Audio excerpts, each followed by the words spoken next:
विजय भाई, सवाल ये है, एक दर्शक ने सवाल भी पूछा है कि वो रायबरेली में घपला है या बिहार में घपला है, वो जिम्मेदारी तो चुनाव आयोग की है ना। ये कांग्रेस बनाम बीजेपी का चश्मा ये जबरदस्ती लगाने की या लगवाने की कोशिश हो रही है क्या?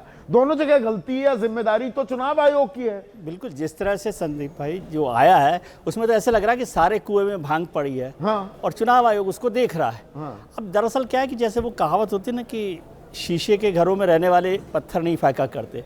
अब पत्थर तो सब लोग फेंक रहे हैं, शीशे के घरों में रहते हैं, लेकिन बात वहां तक होती तो चलता। ये तो सब हम्माम का मामला है और हम्माम बनाया शीशे के घर में और उस पर पर्दे नहीं लगे हुए और नंगे सभी हो रहे हैं। अब वो तो या आप ज़्यादा जानते हैं कि क्या हो रहा है, कहावत का ही लेकिन जिक्र कर रहा हूं इससे यहाँ पर। पूरे के पूरे हमारे इलेक्शन सिस्टम पर, इलेक्टोरल सिस्टम पर बड़े सवाल खड़े बड़े सवाल हो गए ना। ये गंभीर सवाल है कि इस तरह से बात हो रही है। जो मैं अनुराग जी ने जो खड़े किए बात, उसको भी खारिज नहीं कर सकता। उन्होंने जो बात की है उसकी भी जांच हो जाए, जो भी हो। और आपकी बात से सहमत हूं कि इलेक्शन कमीशन नहीं, पर यहाँ पर जो सुरेंद्र राजपूत ने सवाल उठाए, ये इलेक्ट्रॉनिक वोटिंग लिस्ट के बिना इतना जल्दी एनालिसिस हो सकता है क्या? एल्गो एनालिसिस खुद कह रहे हैं, बेस्ड ऑन एल्गो एनालिसिस। और फिर सर बीजेपी को भी अपनी तरफ से एफिडेविट दे देना, उनको तो अपने आप ही दे देना चाहिए था, देना चाहिए ना इलेक्शन कमीशन के बिना भी।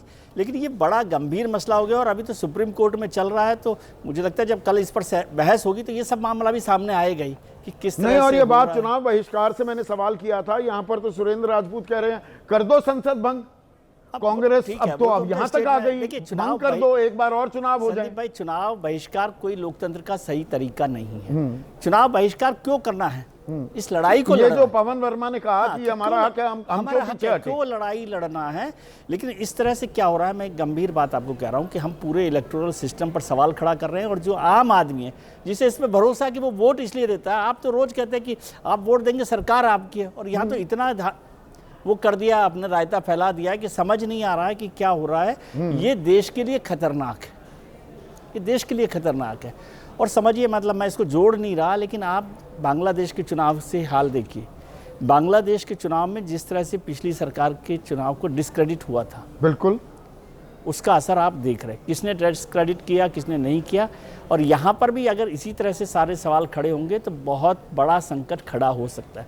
इसलिए सब लोगों को मिलकर इस पर काम करना चाहिए। ये एक दूसरे पर आरोप की बात नहीं है। और चुनाव आयोग को खुद आगे आना चाहिए। चुनाव आयुक्त के.एम. नूरुल हुड्डा, उनको गिरफ्तार भी किया गया, वहां सार्वजनिक तौर पर वहां पर मार पिटाई की नौबत आ गई, लोग इतने आक्रामक हो गए, इतने गुस्सा हो गए। सिटीजनशिप का जो मसला उठा रहे हैं, सारा मामला हो रहा है नागरिकता का, तो कॉन्स्टिट्यूएंट असेंबली में 9, 10, 11 अगस्त 1949 को 3 दिन बड़ी बहस हुई है।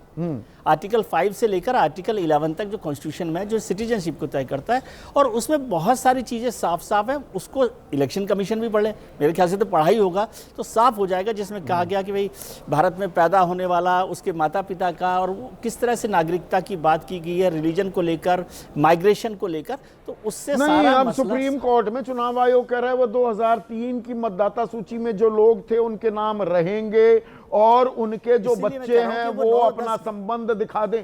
तो भाई इतना रायता क्यों फैला दिया पहले? इसीलिए मैं कह रहा हूं कि वो कॉन्स्टिट्यूएंट असेंबली की भी पूरी डिबेट देख ले, जिसमें किस तरह से नागरिकता पर बड़ी बहस हुई है, और उसमें एक एक मुद्दे पर आज जितने सवाल खड़े हो रहे हैं उन सब का जवाब उसमें। ऐसे में आखिरी सवाल ये, एक कांग्रेस ने, राहुल गांधी ने सियासी बम, तथाकथित सियासी बम फोड़ा। 7 तारीख की बात है, आज तक कोई कुछ नहीं बोला है चुनाव आयोग, औपचारिक प्रेस कॉन्फ्रेंस नहीं की। अब एक और झांकी दिखा रही है बीजेपी।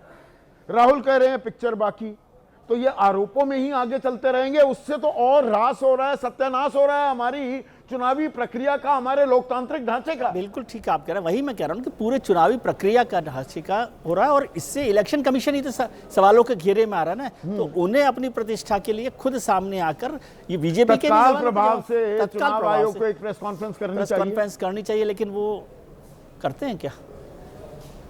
करते हैं क्या? वो कानून से ऊपर, संविधान से ऊपर, जनता जनार्दन आप लोगों से ऊपर भी हो गया है क्या चुनाव आयोग?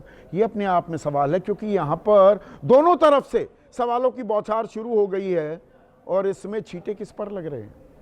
चुनाव आयोग पर। तो जवाब कौन देगा? चुनाव आयोग। कब देगा? इंतजार रहेगा।